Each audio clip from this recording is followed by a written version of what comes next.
I must admit, I am deathly curious to know how a void gate came to be hidden in the depths of these ruins.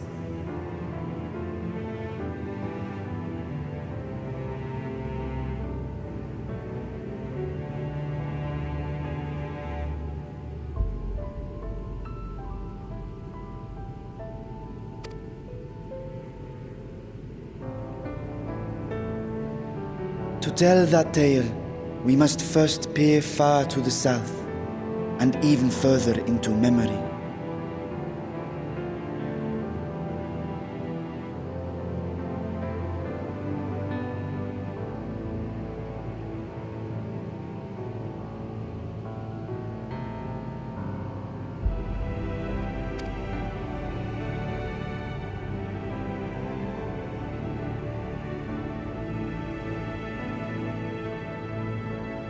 An age 5 millennia passed when the Algan Empire sent an invading force to the shores of Mericidia.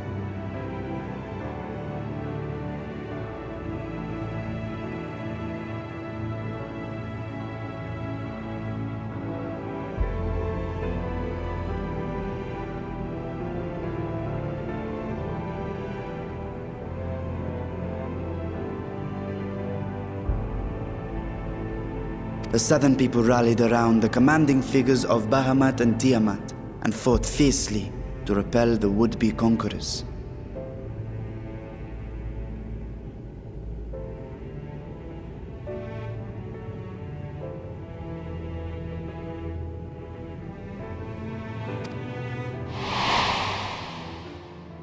With Bahamut's defeat, however, the tide turned against them. Desperate to seize any advantage, the Mercidians resorted to summoning primal entities.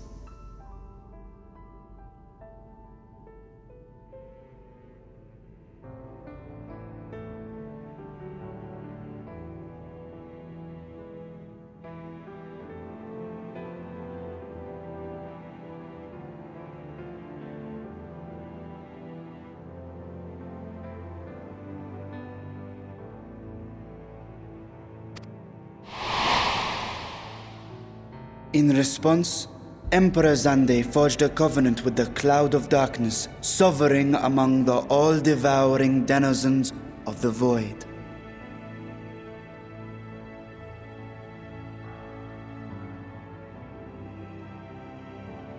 Thus bolstered by icons on one side and Void Scent on the other, the two armies clashed in a battle of unspeakable carnage. So much death. So much loss.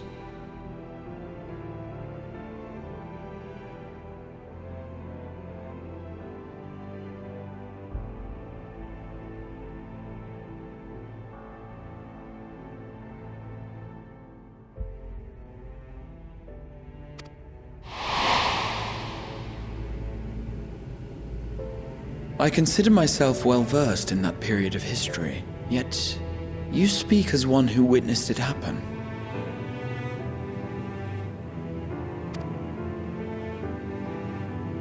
Indeed, I did. I heard Tiamat's roar of defiance and sped toward that war-torn land.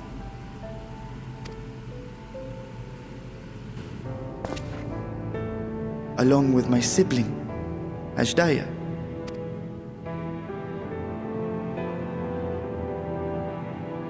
We dragons are not male or female as men are wont to classify, but elder sister is the closest a mortal tongue can come to describing what she meant to me. I was the last of our brood to hatch, and Ashdaya cared for me where my sire could not.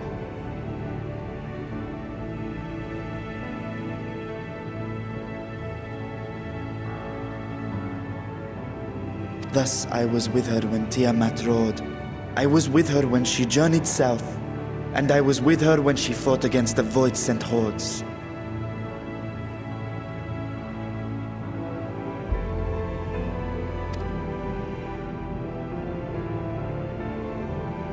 Yet no matter how many of their vile fiends we cast down, more rose from the abyss to take their place. Faced with an unwinnable war of attrition, Ashdaya risked her all on a final gamble.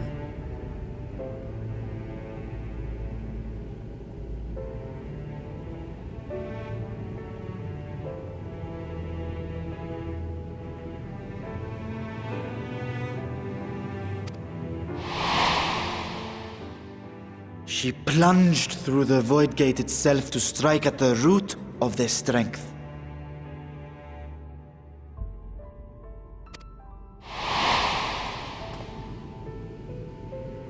I tried to follow in her wake, determined to lend what aid I could. But even as I came upon Alag's glittering tower, I saw the rift close behind her.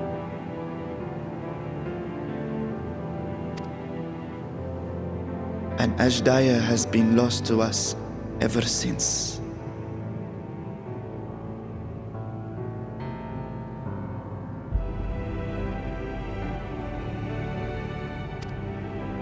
I find I must retract my earlier claim of historical knowledge.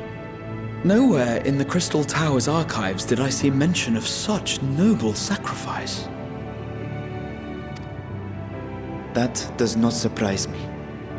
To Allagan eyes, it must have seemed as if a lone dragon, driven to madness, simply dove through the gate and did not return. For my part, I spent long years searching for the means to reunite with Ashdaya. Until I could search no more. Until Allag was dust, and the art to open a void gate large enough to accommodate a dragon forever lost. Yet you have the beginnings of a gate right here, under the control of a harnessed device. My discovery came before Radzat was founded. Though I scoured the lands for a method to cross the rift, it was beneath the sea that I chanced to find a natural planar fissure. It was, however, far too narrow to admit a worm's bulk.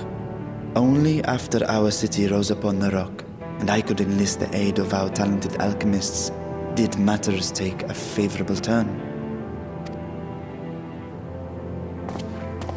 Their dedication was beyond reproach. Tirelessly they worked to expand the fissure, and after decades of toil, it finally grew to a size that a child might pass through.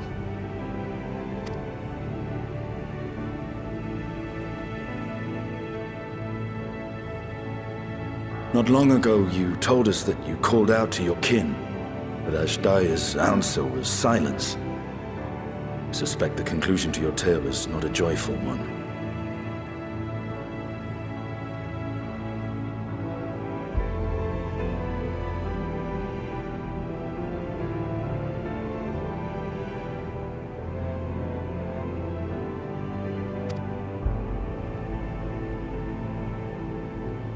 With hope in my heart, I used a simulacrum to cross the threshold.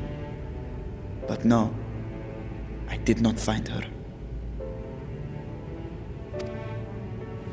What I found was a host of voidsent clamoring around the opening they had sensed.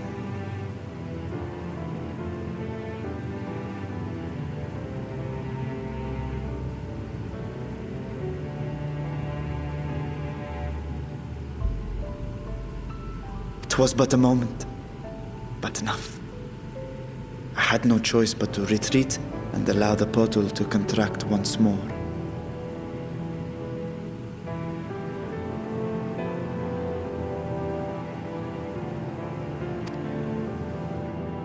The gate was a threat to your people.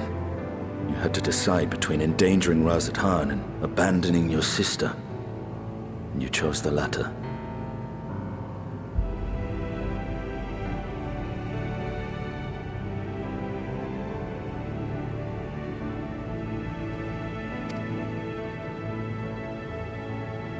"'Twas not that thy sibling scorned thy call. 'Twas that she was trapped beyond a barrier through which neither roar nor dragon may pass. Even now, in the desolate world of the 13th.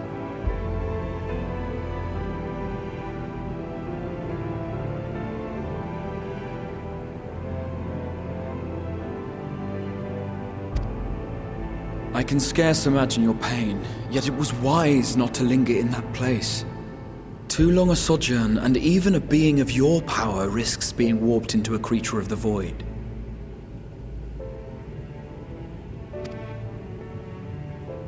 You've seen this phenomenon before, when we stepped into the darkness.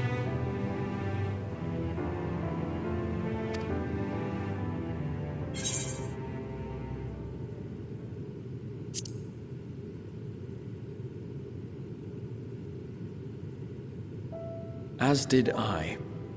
Were it not for Une and Doga, or Nero for that matter, we might never have made it home.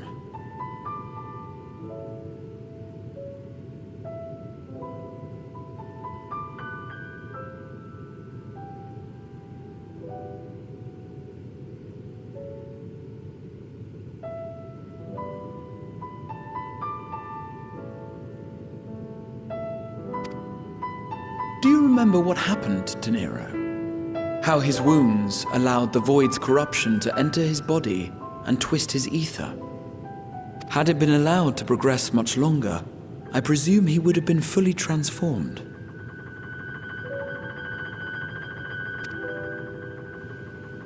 Then there is little hope for Ashdaya.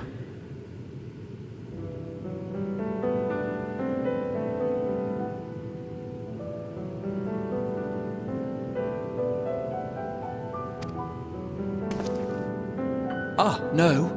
I hadn't meant to. I speak only of possibilities.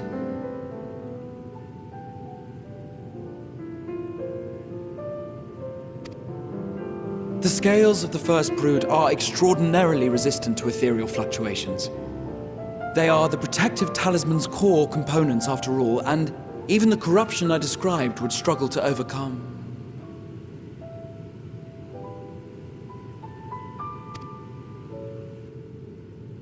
Of course. With the warding scale in one's possession, one could conceivably survive a stay in the 13th without being warped by its energies.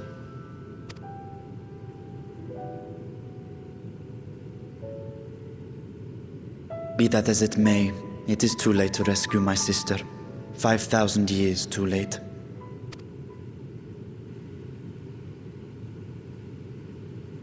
And now countless others look to me for guidance and protection.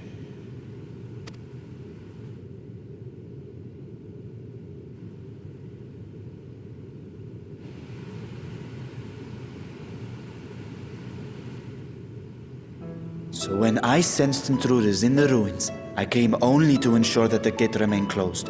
That, and to secure the treasure, of course.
I wish only to forget the rest.